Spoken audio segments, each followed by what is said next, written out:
تازہ کوکیز کی خوشبو سے مہکتی ہے یہ لوسیز بیکری۔ دیکھنے میں تو یہ عام بسکٹس جیسے ہیں، مگر کمپنی کی بانی لوسی گبنی کہتی ہیں کہ ان کی کوکیز روایتی بسکٹ سے مختلف ہیں۔ ان میں جو چیزیں استعمال ہوئی ہیں وہ مختلف ہیں۔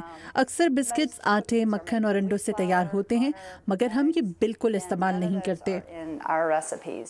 لوسی بیکری کوئی ایسی چیز تیار نہیں کرتی جس میں گلوٹن پایا جاتا ہو۔ گلوٹن ایک پروٹین ہے جو گندم اور کچھ اور چیزوں میں پایا جاتا ہے۔ بعض لوگوں کو اس سے الرجی ہوتی ہے۔ لوسی نے 4 سال پہلے اپنے بیٹے کے لیے گلوٹن کے بغیر اشیاء تیار کرنی شروع کی، جنہیں بعد میں بیکری میں بنایا جانے لگا۔ اب ان کی کمپنی کی سالانہ آمدنی $50 لاکھ ہے۔ ایک حالیہ فوڈ شو میں لوگوں نے لوسی کی بنائی کوکیز میں کافی دلچسپی لی۔ ویب سائٹ پر مجھے ان کی چیزیں کافی پسند آئیں اور اسی لیے میں خود بھی انہیں ٹرائی کرنا چاہتی تھی۔ میری دکان پر بہت سے گاہک گلوٹن سے پاک اشیاء مانگتے ہیں۔ اسی شو میں امریکی ریاست واشنگٹن کی 25 سال پرانی سٹکی فنگرز نامی بیکری کے مالک بھی موجود تھے، جنہوں نے گلوٹن سے پاک چیزیں تیار کرنی شروع کی ہیں۔ لوگوں میں گلوٹن کے بغیر تیار ہونے والی اشیاء کھانے کا رجحان بڑھ رہا ہے، اس لیے ہم نے حال ہی میں ایسی اشیاء تیار کرنی شروع کی ہیں۔ فوڈ شو کے آرگنائزرز کے مطابق سٹکی فنگرز اور لوسی جیسی 300 کمپنیاں گلوٹن سے پاک کھانے کی اشیاء تیار کر رہی ہیں۔ کچھ سال پہلے تک گلوٹن کے بغیر اشیاء بنانے والی کمپنیوں کی تعداد 20 سے 40 تھی، مگر اب ان میں اضافہ ہوا ہے۔ نہ صرف یہ کہ ان کی تعداد بڑھی ہے، بلکہ کوالٹی بھی بہتر ہوئی ہے۔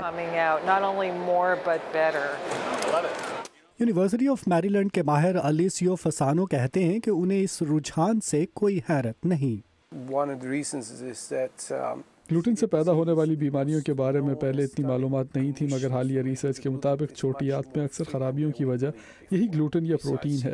آنتوں کی بیماریوں کے علاوہ آبادی کا تقریباً 6% حصہ ایسا ہے جو خوراک میں گلوٹن برداشت نہیں کر سکتا۔ جو لوگ گلوٹن والی خوراک استعمال نہیں کر سکتے، انہیں سر کے درد سے بھانج پن تک کی شکایات ہو سکتی ہیں۔ ایسا پہلے تو یورپ سے تعلق رکھنے والے افراد میں پتہ چلا اور بعد میں شمالی افریقہ، مشرق وسطیٰ اور چین میں بھی۔